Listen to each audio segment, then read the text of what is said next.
Paris, le 4 avril 2015.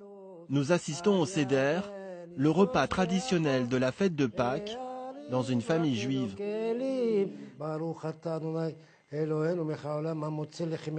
C'est le premier jour de Pessah.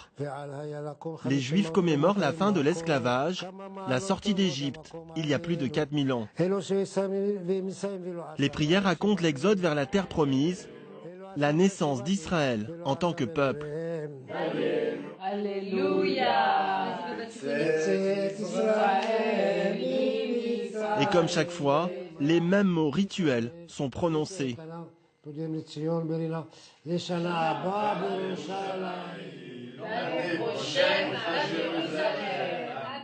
L'an prochain, à Jérusalem. Mais cette fois, il ne s'agit pas de simples vacances au soleil. La question du départ est désormais posée.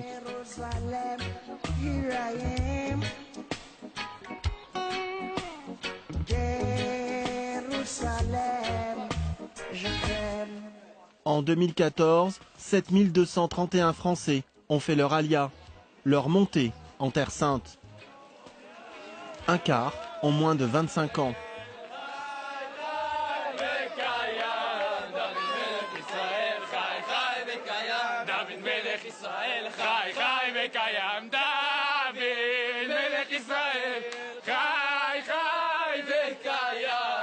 C'est une première historique. La France, plus grande communauté juive d'Europe, est devenue le principal pays d'émigration vers l'État d'Israël. Jérusalem la pieuse et à 70 km, Tel Aviv la profane.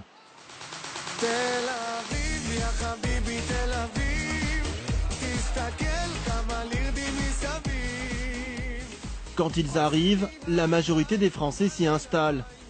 Tel Aviv est la deuxième plus grande ville du pays. C'est le cœur économique et financier d'Israël.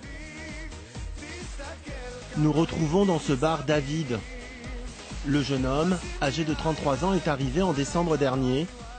Avant de partir, il a vendu son restaurant. Dans l'avion, il n'y avait pas que des personnes qui faisaient l'ALIA. Et on était à peu près une quarantaine à faire l'ALIA de France.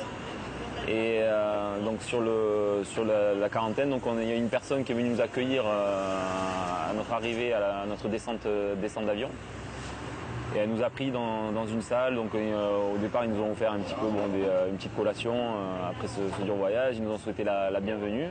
Et de suite, on a commencé à faire donc les papiers.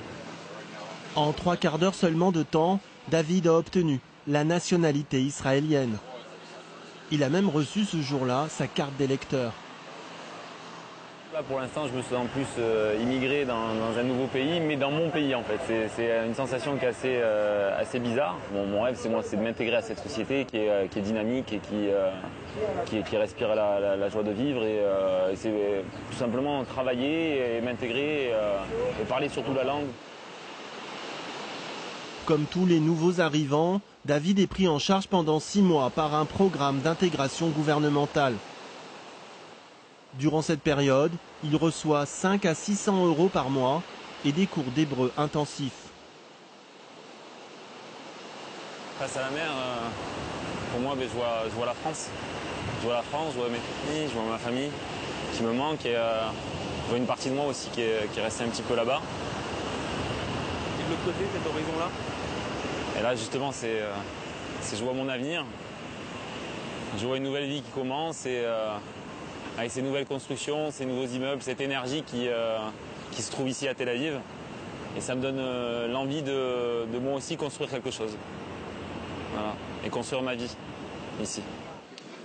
Mais à 5000 km de là, d'autres sont à la croisée des chemins. Ceux qui veulent participer à la marche, on démarre! Ce 9 février 2015, sur le pavé parisien, une manifestation est organisée en mémoire d'Ilan Halimi, ce jeune homme torturé et assassiné en 2006 parce qu'il était juif. Depuis, d'autres morts se sont rajoutés à la liste. Ceux de l'école Ozar HaTorah de Toulouse en 2012. Jonathan Sandler et ses 2 enfants âgés de 3 et 6 ans, Myriam, la fille du directeur, âgée de 8 ans, abattue à bout portant d'une balle dans la tête. Nous sommes aussi 1 mois après les crimes d'Amedy Coulibaly à l'Hypercacher et ceux des frères Kouachi à Charlie Hebdo. L'heure est au recueillement, mais aussi à l'interrogation.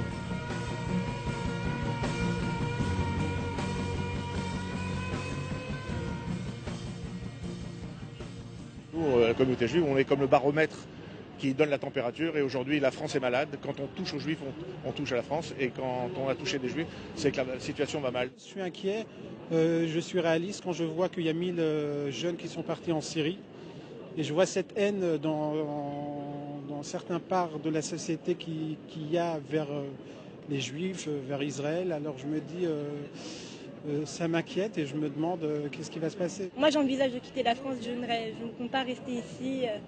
Pour moi la France, il n'y a plus rien à faire en France. Moi je suis tellement choquée de tous les événements. Je me sens peut-être française, mais à l'heure d'aujourd'hui ma vie elle n'est plus en France. Mais vraiment, ma vie elle est en Israël. Je ne suis pas juive, mais ce qui se passe ici, ça nous concerne tous, ça concerne la nation. C'est terrible d'avoir peur pour ses enfants, pour soi-même, pour sa sécurité. Je suis mais navrée que les familles juives soient obligées de partir, mais je les comprends. En revanche, notre rôle ici, en France, nous sommes une république avec des lois, avec des limites, avec des valeurs, avec une culture. Et il faut absolument les défendre pour empêcher, pour lutter contre l'antisémitisme. Ça fait vraiment chaud au cœur. C'est normal. Absolument. Ça fait vraiment chaud au cœur, oui, parce que je suis vraiment française et ce serait vraiment un crève-cœur pour moi de devoir partir, simplement parce qu'on me chasse d'ici, alors que c'est mon pays, c'est ma culture, c'est tout ce que j'aime. Et je voudrais pas, si je dois partir un jour, je veux que ce soit un choix, pas une obligation, pas parce qu'on me chasse de mon pays. Cette nuit-là, 2 drapeaux accolés flottent comme un symbole. Le tricolore et l'étoile de David indissociables, comme les 2 faces d'une même identité. C'est dans cette même ambiance, pleine de désarroi, que le Premier ministre israélien arrive le 11 janvier à la grande synagogue de Paris pour rendre hommage aux victimes. Benyamin Netanyahou est en campagne électorale dans son pays. La veille, il a déclaré qu'Israël était le foyer des Juifs de France. En clair, il les invite à faire leur alia.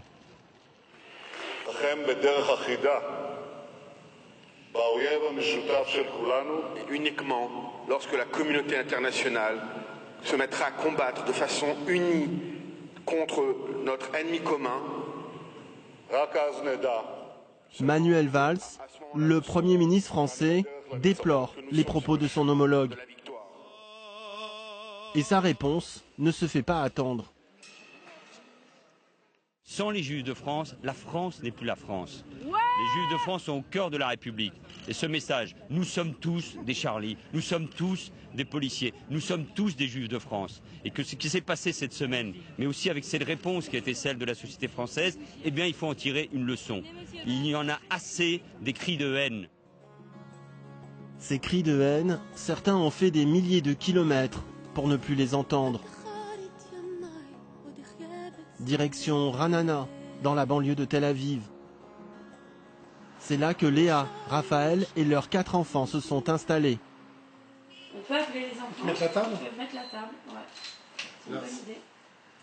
Eva et Laurent, on fera la lecture tout à l'heure. Il y a quelques mois, la famille habitait encore à Paris, dans le 20e arrondissement.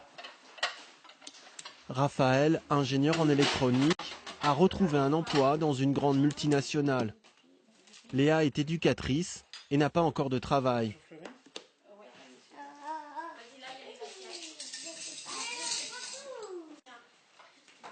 Même si leur niveau de vie a diminué, ils trouvent dans leur nouvel environnement de quoi les satisfaire. Tout ce qui touche aux traditions, on peut mieux le vivre ici. Je pense que pour les enfants, c'est plus cool. C'est plus cool. C'est plus intérieur en fait. Parce qu'ils le vivent en classe, bien qu'ils étaient déjà en école juive et tout, mais ils voient tout le monde faire comme lui, comme eux. Donc c'est vrai que pour le coup, c'est plus facile. Alors qu'en France, bah, forcément, ça s'arrête à l'école, au foyer, et puis à l'extérieur, on ressent pas la même chose. Là, c'est vraiment le ressenti qui est différent. Bien que pratiquant, ce n'est pas seulement par idéal religieux que cette famille s'est retrouvée ici. La raison de leur venue, c'est dans la chambre du plus grand des garçons qu'il faut la chercher. L'enfant va nous montrer une chemise avec des tzitzit, les franges traditionnelles qui ornent les vêtements des juifs pratiquants. C'est ça, un tzitzit. D'accord. Et ça, c'était un problème à Paris? Ouais, on était obligé de les ranger dans le pantalon. Je ne voulais pas partir et maintenant je pense que j'aime bien, c'est mieux d'être parti. On n'a pas les problèmes d'aller dehors en rangeant pas nos tzitzit, nos kippas. On n'est pas obligé de nous cacher de tout le monde. Notre enfant, en fait, s'est retrouvé plusieurs fois à la sortie de l'école avec des enfants d'autres lycées. De lycée public qui faisait la quenelle en sortie d'école juive.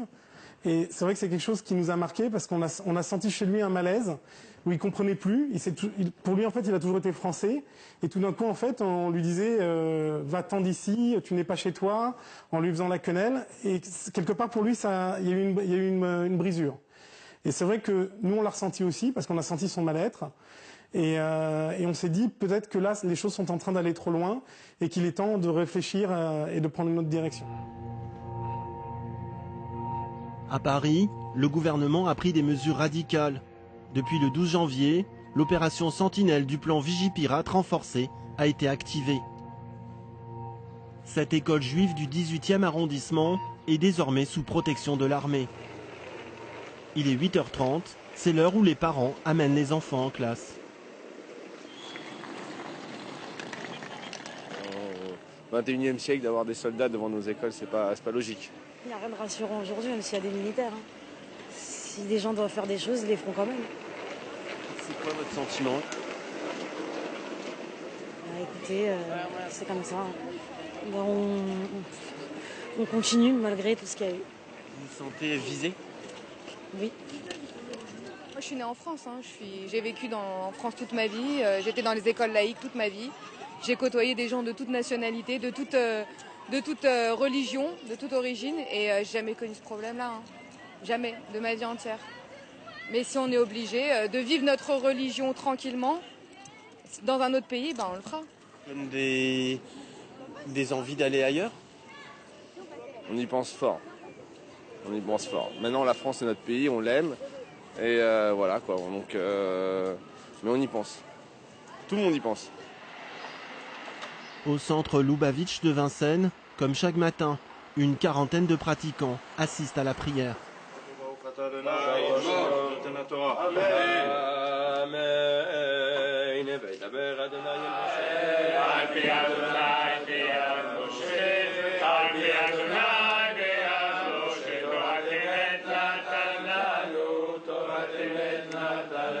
Dehors, les soldats du 27e bataillon des chasseurs alpins veillent.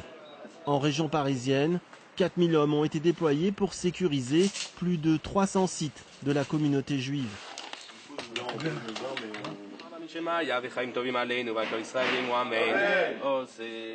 côté, il y a un temple protestant. Il n'est pas protégé. Il ne risque rien. Et tant mieux d'ailleurs. C'est pas la jalousie. Pourquoi eux, pas nous? C'est pas ça. C'est pourquoi 4 personnes dans un établissement et à 50 mètres plus loin, il n'y a pas de souci. Ces interrogations, le rabbin Joseph Tayeb, à la tête de ce centre orthodoxe, les entend souvent. Il accompagne spirituellement plusieurs centaines de familles à Vincennes et à Saint-Mandé. Et quand des fidèles lui parlent de faire leur alia, de partir en Israël, voici sa réponse. Si une personne veut partir en Israël, pas par rapport à une fuite de la France, par rapport à une progression de sa manière d'aborder les choses, il a tout à fait raison et il faut même l'aider et je le pousserai dans cette direction. Si quelqu'un veut quitter la France, on ne quitte pas. Nos sages nous enseignent que le début de la chute, c'est la fuite. Quand quelqu'un fuit, il ne construit rien du tout. On ne peut rien construire dans une fuite. Donc si quelqu'un a peur ici, parce que si quelqu'un pense que la France ne sera pas à ses côtés, c'est une erreur. Au centre communautaire juif de Paris, les cours d'hébreu ne désemplissent pas.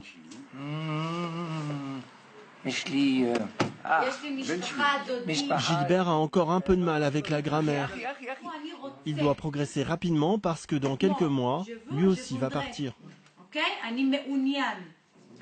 Mon projet, c'est de vivre ma retraite de la meilleure façon possible. Donc, étant traditionnaliste, je me sens plus à l'aise dans les rues de Tel Aviv ou de Jérusalem que dans certains coins.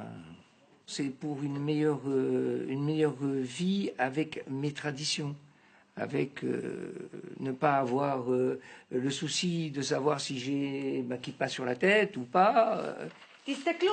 Comme Gilbert, les retraités représentent généralement la majorité des candidats à l'émigration vers Israël.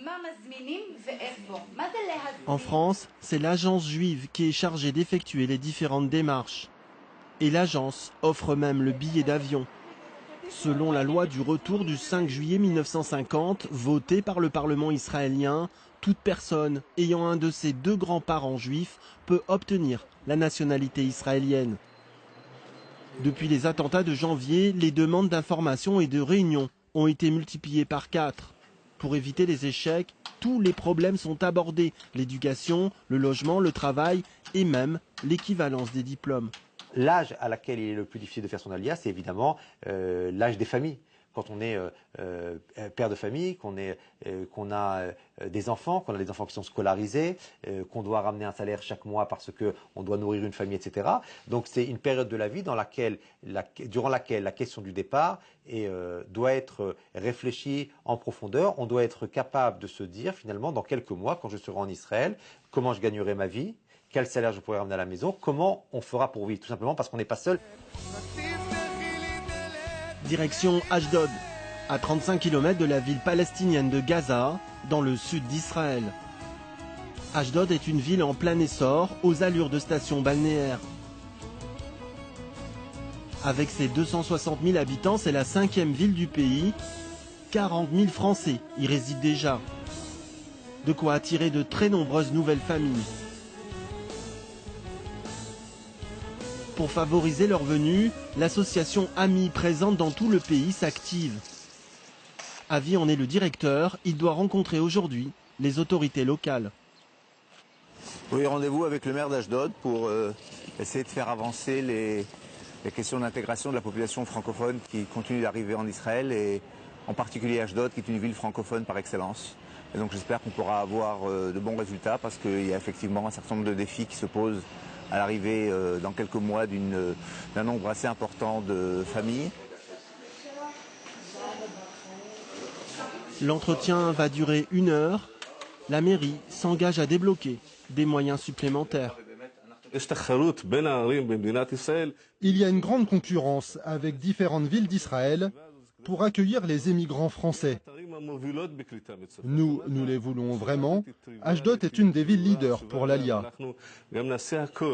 Nous faisons encore une fois tout pour que les gens partent avec du positif, avec l'idée de construire, avec l'idée de même si on sait qu'effectivement ce qui s'est passé en France ces derniers mois a ébranlé beaucoup de gens, on ne peut pas empêcher le fait que certaines personnes, oui, sont parties sur un coup de tête parce qu'ils ont été choqués ou traumatisés, mais globalement nous essayons de travailler en profondeur pour que même les gens qui ont été choqués, même les gens qui ont été traumatisés comprennent que l'Alia c'est quelque chose de beaucoup plus profond, de beaucoup plus important, de beaucoup plus grand et qu'il faut le préparer.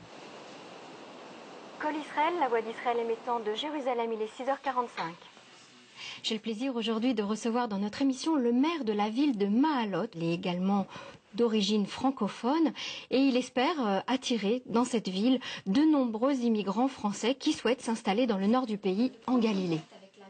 Emmanuel Hadar est la journaliste chargée des émissions francophones sur Col Israël, la radio d'État. Son travail est de faire un pont entre les deux cultures, la française et l'israélienne. Pour elle, l'Alia n'est pas que religieuse, elle est aussi un projet politique. On ne doit pas venir en Israël par peur, ni pour chercher la sécurité, parce qu'on n'est pas en sécurité en Israël. Une bombe peut éclater à n'importe quel endroit dans le pays, à n'importe quel moment, c'est sûr, mais il faut en être conscient. On vient en Israël parce qu'on veut construire ce pays, on vient en Israël parce qu'on aime ce pays, et parce qu'on a une identité juive extrêmement forte, et qu'on veut peut-être offrir à nos enfants un avenir complètement différent. Un avenir différent, mais un avenir qui peut aussi parfois s'assombrir. Derrière la carte postale, la violence est parfois au rendez-vous, comme en juillet 2014 où les armes ont parlé entre Israéliens et Palestiniens. La sirène retentit à Tel Aviv. Une roquette tirée depuis Gaza est interceptée. Même scène à Ashdod dans le sud d'Israël, les habitants se mettent à l'abri. Cette fois, la roquette a touché une station-service. 8 personnes sont blessées, dont une grièvement. Pendant ce temps, les raids de l'aviation israélienne continuent sur la bande de Gaza. 8 Palestiniens sont morts ce matin, dont 5 dans cette maison pulvérisée à Rafah, dans le sud du territoire. David était présent cet été au moment du conflit. Il a vu les roquettes survoler le ciel de Tel Aviv. Si des gens ils veulent se battre pour cette terre, bon, après j'espère qu'il y aura, qu'ils arriveront à s'entendre pour justement qu'il n'y ait pas de guerre ou quoi que ce soit. Quoi. C'est pas le but. Quoi. Je suis pas venu ici pour me battre. Quoi. À Ranana, Léa nous avoue que c'est la guerre qui, pendant de longues années, l'a fait hésiter à venir ici. On a 4 garçons et que les 4 vont faire l'armée. Mais en même temps, j'espère que d'ici là, ce sera calmé. L'aîné n'a que 12 ans, donc je prie pour que ça se calme et que nos enfants aillent à l'armée comme on faisait en France quand on était jeunes, et que simplement dans une ambiance de sécurité ou de prévention et pas dans l'attaque. Ouais, j'espère. J'espère ça pour l'État d'Israël. J'espère pas ça pour tout le monde en fait. Qu'Israël soit un pays comme les autres, avec des voisins avec qui on s'entende bien. Voilà. Je pense que c'est possible. Pour évoquer ce sujet, nous retrouvons à Paris l'association La Paix Maintenant. Ce mouvement sioniste de gauche a été créé en 1978 par 300 officiers de réserve de l'armée israélienne. Leur position est claire, faire son alia a des conséquences, ce n'est pas comme partir dans un club de vacances. Si l'alia devient un nouvel enfermement dans un nouveau ghetto, alors c'est un échec. Et donc ça veut dire qu'il faut qu'il y ait des conditions politiques en Israël qui soient réunies pour que l'alia soit une véritable libération. Le problème, c'est là où on va, est-ce qu'on sera plus en sécurité ? Et donc, est-ce que les conditions, il faut créer aussi les conditions pour que là où on va, on soit dans une sécurité à long terme. Et il y a le statu quo à moyen terme, mais la sécurité à long terme, c'est trouver une solution pour que les deux peuples qui vivent sur cette terre puissent la partager de façon équitable et raisonnable. C'est la seule sécurité pour Israël et pour les Juifs. Sinon, c'est une illusion. On va partir d'une insécurité pour aller dans une autre insécurité. Ce minibus, lui aussi, roule pour la paix, mais ici, sur les routes de l'Hexagone. À son bord, le rabbin Michel Serfati. Avec l'imam Mohamed Azizi, ils travaillent ensemble pour l'amitié judéo-musulmane. Au fil des rencontres, tous les sujets sont évoqués, et notamment le conflit israélo-palestinien, très souvent importé en France. Vous ne militez pas pour vivre ensemble ici entre juifs et musulmans, oui. Non, que vous êtes obsédé par ce qui se passe là-bas. Qu'est-ce qui est plus urgent à traiter? Notre vivre ensemble ici, ou bien ce qui se passe à 5000 km? Non. Attendez, je peux vous assurer que ce qui se passe à 5000 km, il a un impact forcément. Donc ne fermons pas les yeux. Un impact profond ou bien superficiel? Profond. Le rabbin veut aussi aller plus loin. Il veut s'attaquer aux préjugés. Son arme, le dialogue. Ce que tu es prêt à dire, le juif, c'est un homme comme moi. Le juif est respectable. Le juif peut être riche, mais le juif peut être pauvre. Quel point de vue? Au niveau mondial, il est plus haut que nous tous. Au niveau mondial, le juif est plus haut que tout le monde. C'est logique, ça. Hein? Tu les vois partout des juifs. L'Europe appartient. L'Europe appartient aux juifs. Elle est intéressante. Qui t'a mis cette idée dans la tête? C'est moi-même. Ah, c'est toi-même. En ce moment, avec ce qui se passe, vraiment chapeau bas parce que... Chapeau bas. Eh bien, il faut qu'une juive et une musulmane donnent cet exemple. Au-delà des politiques, au-delà de tout ce qu'on entend, au-delà des médias, il faut multiplier ce genre d'action, aller vers les gens. Rien n'est facile dans notre tâche, aussi bien du côté des musulmans que du côté juif. Parce que les juifs ont des préjugés sur les musulmans ont des préjugés sur les juifs. La nature des préjugés est certainement différente, mais les deux sont victimes de préjugés. La communauté juive de France est aujourd'hui très sensible à ce qui arrive à l'État d'Israël et à l'importance du terrorisme. Du coup, cela gêne quelque part la communauté juive à ouvrir un dialogue avec le terrain. Dans la presse, les sujets sur l'Alia et la communauté juive ont fait couler beaucoup d'encre. Parmi les éditos les plus remarqués et les plus provocateurs, celui de Christophe Barbier, directeur de la rédaction de l'Express.